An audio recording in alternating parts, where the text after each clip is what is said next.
तो आज बिहार विधान परिषद की 5 सीटों के लिए वोटिंग संपन्न हो गई। काफी दिनों से इस बात को लेकर राजनीतिक माहौल गर्म था कि इन 5 सीटों पर कौन जीतेगा।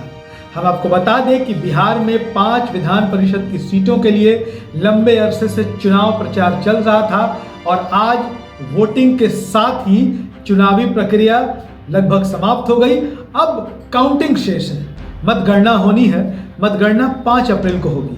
लेकिन इसके साथ ही हम आपको बता दें इन 5 सीटों का हाल क्या रही, इन 5 सीटों पर परिस्थिति, किनके बीच रहा मुकाबला और 5 अप्रैल को जब मतगणना होगी, जब पिटारा खुलेगा तो किसके सर पर ताज सजेगा और कौन हार सकता है।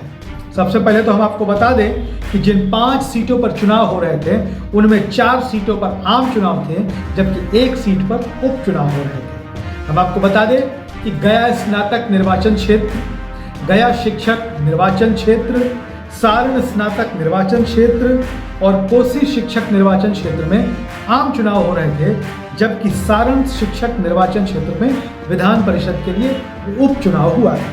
क्योंकि यहाँ के जो विधान परिषद के सदस्य थे जो सीपीआई से जीत कर गए थे, केदारनाथ पांडे, उनका असामयिक निधन हो गया, जिसके बाद सारण शिक्षक सीट पर उपचुनाव कराए जा रहे हैं। अब आपको बता दें कि इन 5 सीटों पर हाल क्या है। सबसे पहले बात कर लेते हैं गया स्नातक निर्वाचन क्षेत्र की। लंबे समय से इस सीट पर भारतीय जनता पार्टी का कब्जा है। भारतीय जनता पार्टी के अवधेश नारायण सिंह इस सीट से लगातार जीतते आ रहे हैं। वह बिहार सरकार में मंत्री भी रह चुके हैं। अवधेश नारायण सिंह बिहार विधान परिषद के सभापति भी रह चुके हैं। अवधेश नारायण सिंह पहले भी विधानसभा चुनाव के लिए भी ट्राई कर चुके हैं। डेहरी से बीजेपी के टिकट पर चुनाव लड़कर बुरी तरह पराजित हो चुके हैं, लेकिन बिहार विधान परिषद के चुनाव में, गया स्नातक निर्वाचन क्षेत्र के चुनाव में वो लगातार जीत जाते हैं।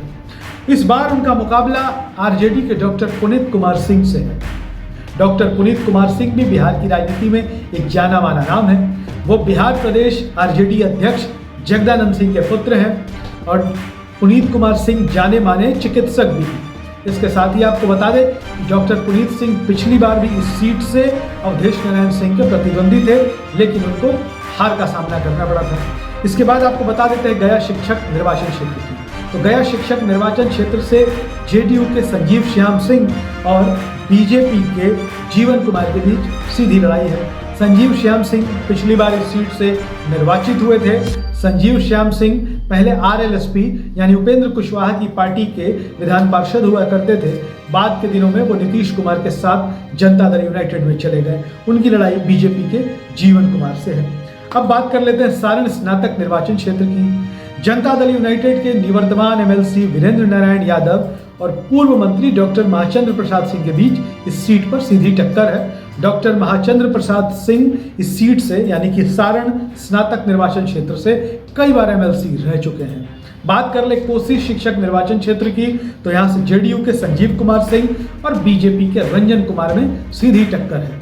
अब बात करते हैं सारण शिक्षक निर्वाचन क्षेत्र, जहां पर उपचुनाव हो रहे हैं। वहां पर सीपीआई के आनंद पुष्कर और बीजेपी के धर्मेंद्र सिंह के बीच सीधी लड़ाई बताई जा रही है। यूं तो इन 5 सीटों पर 48 उम्मीदवार चुनावी मैदान में हैं, लेकिन मुख्य मुकाबला भारतीय जनता पार्टी यानी कि एनडीए और महागठबंधन के बीच बताया जा रहा है। हालांकि कई सीटों पर निर्दलीय उम्मीदवार भी बड़ी मजबूत स्थिति में है और निर्दलीय उम्मीदवार चाहे जीतने में कामयाब ना हो पाए, लेकिन कई दलीय उम्मीदवारों का गणित वो बिगाड़ने में कामयाब हो सकते हैं। तो बिहार से जुड़ी तमाम ऐसे ही पॉलिटिकल अपडेट्स, खबरों के लिए बने रहे हमारे साथ। धन्यवाद।